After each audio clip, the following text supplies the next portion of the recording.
Don't do it again, okay? Bulong pa din ni Leo. Teka lang, ang bigat mo, hindi ako makahinga. Gumalaw siya ulit para makaalis sa ilalim nito. Saka lang tila natauhan si Leo. Umupo ito sa headboard ng kama, ngunit hinapit siya palapit, at pinaupo sa kandungan nito. Nagtatalo tuloy ang kalooban niya, ng mga sandaling iyon. Ang gusto niya ay iwasan muna sana ito hanggat maari. Naiinis pa din siya sa mga nakita dito kagabi, at sa isiping may ginagawang milagro ang mga ito ni Margaret. Nakadagdag pa na nalaman niyang magkasintahan pala ang mga ito. Ba't hindi ka nagsabi na gusto mong mag-jogging? Banayad na sabi nito. Napakurap-kurap siya. Paano ba niya iiwasan ito kung ganito ito? Baka maistorbo ko ang tulog mo. Palusot niya na bahagyang ngumiti dito. Hawak-hawak siya nito sa baywang ng mahigpit na animo makakawala siya. Baka pagod at puyat ka, dugtong niya na tila may nais ipadating dito. I'm sorry about yesterday, minit ko yung isa kong batchmate galing sa Canada. Balak mag-invest sa hotels natin sa Manila. Medyo nagkayayaan na uminom, that's why hindi agad ako nakabalik ng hapon. Mahabang sabi nito. Hindi siya kumibo. I'm really sorry babe, dugtong pa nito, at hinalik-halikan ng punong tainga niya. Leo, saway niyang nangingiti.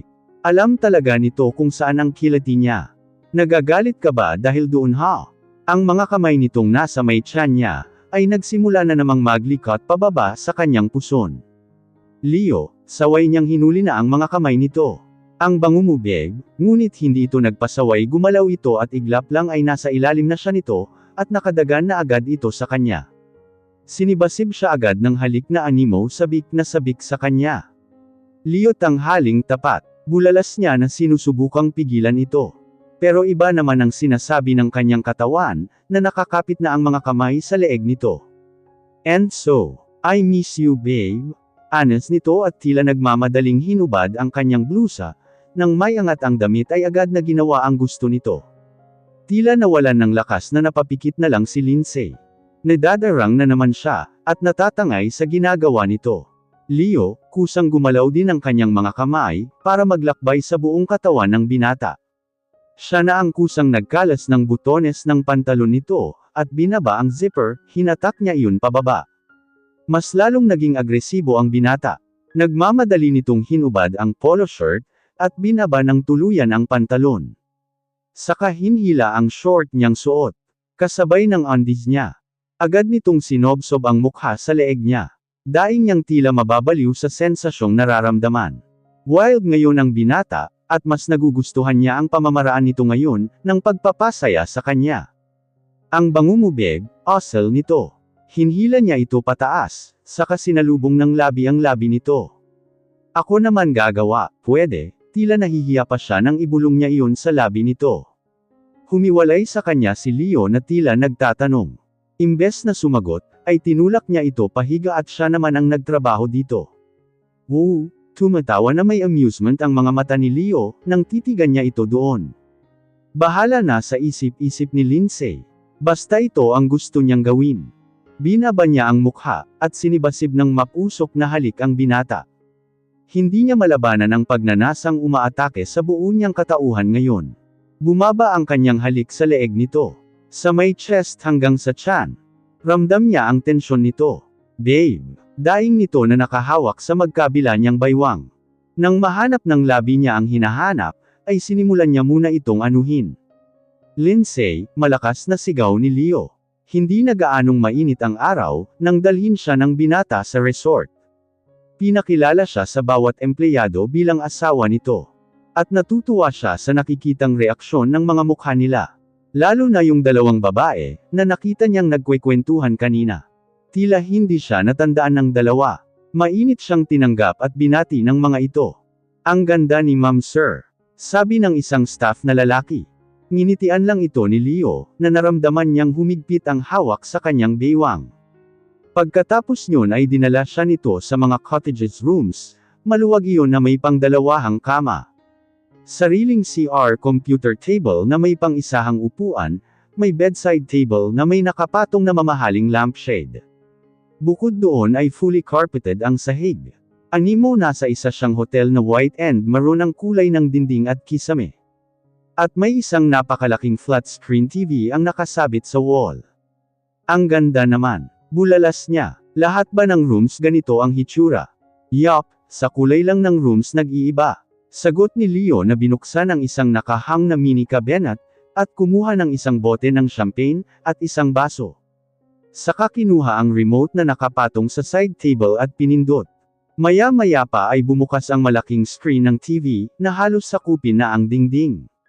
Pahinga tayo saglit, mamaya dalhin kita doon sa may swimming pools anito, at humiga sa malambot na kama, pagkatapos tanggain ang kalahating baso ng alak na sinalin nito doon.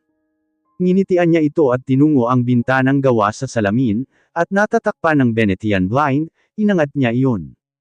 Mula sa kinaroroonan, ay kitang-kita niya ang maraming mga guest. Bawat isa ay abala sa paglilibot, at panay ang kuha ng litrato sa lugar. Napakaganda kasi yun. Para iyong isang paraiso na nasa isang beach na modernized. Napangiti siya ng matano si Bobby. May kausap itong isang foreigner na babae. Sa hitsura ng dalawa, ay nahinuhan niyang nagpapatur sa lugar ang guest.na hindi naman matanggihan ng binata. Panay ang muestre nito ng mga kamay, na para bang may pinapaliwanag habang nakangiti. "Come here babe," tawag sa kanya ni Leo. Nilingon niya ito at lumapit siya. Ilang rooms ang meron nito dito? Tanong niya na umupo sa may gilid ng ulo nito. Ipinatong naman ni Leo ang ulo sa may hita niya. Yung ganito na cottage rooms. I think nasa 500 rooms o more. May isa pang building na hanggang 5th floor, parang studio type ang style ng mga kwarto. Which I think nasa 100 ang rooms. Wow, ang dami. Holotalk niya. Lahat naman napupuno. Yes, minsan nga hindi na ma-accommodate yung mga nagpapabok. Wow, napatango-tango siya. How about you, how's the business of your dad? Okay naman, sagot niya na nilaro-laro ng mga daliri ang buhok nito. May mga branches na din siya sa Manila and mga provinces. Napatingin silang parehas sa gawi ng pinto, nang biglang may kumatok doon. Leo, nabosesan nila si Margaret. Napatingin siya sa binata, tinitingnan kung ano ang magiging reaksyon nito. Nakatitig lang ito sa pinto, tingin niya ay nagdadalawang isip ito kung sasagot o hindi. Leo, muling tawag sa labas. Halata ang pagkayamot sa boses na nito. Bumantong hininga muna si Leo at bumangon, humarap sa kanya at kinitalan siya ng mabilis na halik sa labi.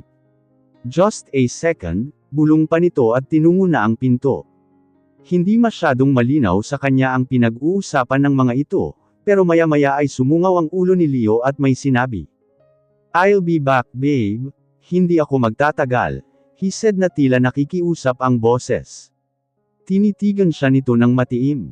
Tumango siya dito, at iglap lang nawala na agad ito sa kanyang paningin. Bumantong hininga siya ng malalim. Ang bilis nitong magpatangay kay Margaret. Isang tawag lang nito, at natataranta na agad. Papaano niya malabanan ang babae, kung ang asawa niya mismo ayaw bumitaw dito? Matatagalan ba talaga niya ang sitwasyong ganito? Asawa siya and yet wala siyang magawa. Ni hindi niya ito makampronta, dahil hindi naman ito nag-open sa kanya sa mga past relation nito. Gusto niya magtanong, pero baka mapahiya lang siya. Napatitig siya sa kisame ng dinding. Ang saya pa naman niya kanina, habang paalis sila sa mansyon. Pagkatapos ng mainit nilang pag-aano, ay pinangakoan siya nito na ipapasyal nga dito sa resort. Nawawala na sana ang inis niya. Ngunit ito at bigla na namang susulpot si Margaret na tila kabuti, at hihili ng asawa niya kung saan-saan. Ang kati, di niya napigil ang bulalas. Naiinis na sumilip siya ulit sa bintana. Nakita niya ulit si Bobby nakaupo na ito sa isang bench. Nakahalukip-kap at nakatingin lamang sa mga turista, pangiti-ngiti at pakaway-kaway. Nag-iisa na ito dagli siyang nagpasya na lumabas para lapitan ito. Hi, bati niya na tumabi agad sa kinaupuan nito. Beautiful senyorita, natutuwa namang bulalas nito. Sinong kasama mo? Hindi niya ito sinagot, dahil naiinis pa siya. Tila nakakahalata namang inibon ni Bobby ang usapan. Tara dalhin kita doon sa may lagoon para ma-relax ka. Iyakag nito. Sige, pagsang-ayon niya. Wala na siyang pakialam kung magalit si Leo, tutal wala din naman itong pakialam sa nararamdaman niya. Ang ganda Bobby. Magkasiklop ang mga brasong bulalas niya, habang iniikot ang paningin sa paligid. Dinala siya nito sa bandang dulo ng beach, kung nasaan ang lagoon na sinasabi nito. Na-inlove agad siya sa lugar. Lalong nagpaganda dito ang ginawang marmol na nakapaikot sa lagoon. May mga lamesa na gawa din sa marmo, at mga upo ang nasisilungan ng malaking payong. Mula sa kanyang kinatatayuan, ay kitang-kita niya ang buhangin sa napakalinaw na tubig. "I told you so," masayang sagot ni Bobby. Maya-maya magliliwanag din ito sa dami ng ilaw na nakapaligid dito. "But this place is closed kapag gumabi na, for safety purposes." Ay ganon. Nakangiting pinagmasdan niya ang mga guest na nandun din sa lugar. "Picture tayo, Bob." Pag-aaya niya na kinuha mula sa bulsa ng pantalon ang cellphone. "Sure." Dumikit agad sa kanya ang binata, na iniakbay ang isang braso sa balikat niya. 1, 2, 3 smile. "Ayan, may souvenir na ako sayo, at sa lugar na ito," natutuwang bulalas niya.